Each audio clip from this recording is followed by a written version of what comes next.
নমস্কার, আপনারা দেখছেন এখন দাসপুর বার্তা অঙ্কন কুইজ প্রতিযোগিতা ও দুস্থদের সাল উপহার মহারাজপুরে। পশ্চিম মেদিনীপুর জেলায় ঘাটাল ব্লকের মহারাজপুর তরুণ সংঘের উদ্যোগে উচ্চ বিদ্যালয় ক্যাম্পাসে পরিচালিত অঙ্কন প্রতিযোগিতায় তিনটে শালিক ঝগড়া করে রান্নাঘরের চালে অঙ্কনে। এ গ্রুপে প্রথম কৃষ্ণা চক্রবর্তী, দ্বিতীয় শিবম শাসমল ও তৃতীয় শুভম চৌধুরী। হাট বসেছে নদীর পাড়ে। বি গ্রুপে প্রথম স্বপ্না পণ্ডিত, দ্বিতীয় অংশু প্রামাণিক, তৃতীয় সায়ন পণ্ডিত এবং সি গ্রুপে প্রথম সোনামণি পণ্ডিত, দ্বিতীয় রুম্পা পণ্ডিত ও তৃতীয় বিশ্বজিৎ সামন্ত।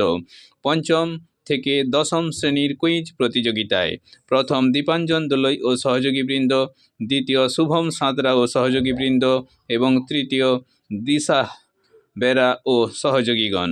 বিজয়ীদের হাতে পুরস্কার ও দুস্থদের হাতে শাল অর্পণে ছিলেন সংঘ সভাপতি সুমিত সামন্ত, পরিতোষ বাগ, মধুসূদন চক্রবর্তী, অশোক জানা সহ আরও অনেকে।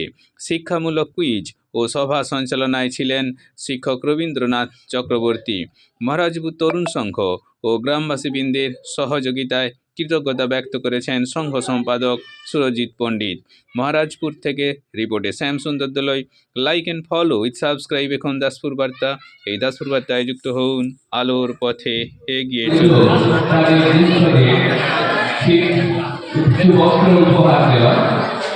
এই ক্লাবের যে উদ্যোগ, এটা খুবই মহৎ উদ্যোগ। এরকম আমরা যেন প্রত্যেকেই পরস্পরের পাশে থাকতে পারি, কারণ যারে তুমি পিছিয়ে ফেলো সে তোমার নানি বেঁধে পিছিয়ে বস্তাতে রেখেছো, যারে সে তোমার বস্তাতে টানিছে।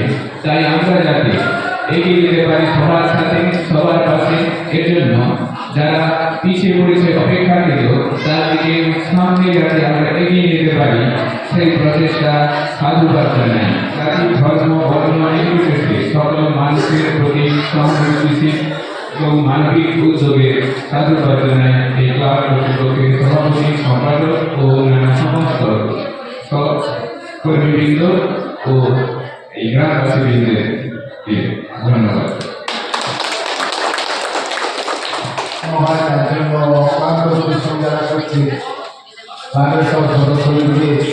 আমার পক্ষ থেকে ধন্যবাদ জানাই এবং আমার যে যারা উপস্থিত হয়েছেন তাদেরও পক্ষ থেকে ধন্যবাদ জানাই।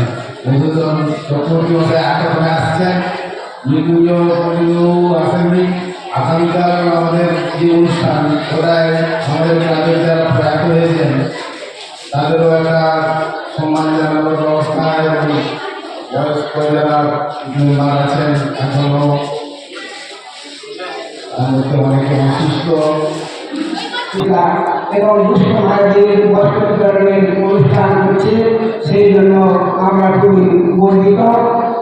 এইরকম তরুণ সংঘ আমরা আগ্রহ দেখি।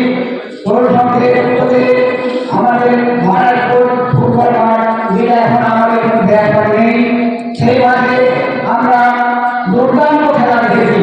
সেই খেলায় আমরা খুব মুগ্ধ হয়েছি এবং সেই সঙ্গে তরুণ সংঘের পরিচালনায় আমাদের বাইরে থেকে তিরিশ বাবু এবং চন্দ্রবাবু অনুষ্ঠান তাদের খেলা আমরা দেখেছি এবং খেলা রয়েছে আমাদের প্রত্যেক জায়গায় জিতিয়ে দিচ্ছেন এবং মহারাজপুরকে বহু পুরস্কার মহারাজপুর তরুণ সংঘের হাতে তুলে দিয়েছেন। ক্লাবের পক্ষ থেকে অভিনন্দন জানাই, আরো জানাই আগামীকাল আমাদের আমাদের মহারাজপুর উচ্চ মাধ্যমিক বিদ্যালয়। আপনারা সবাই স্বেচ্ছায় রক্তদান করবেন আগামীকাল, করে মুমূর্ষ রোগীদের পাশে থাকবেন এই আশা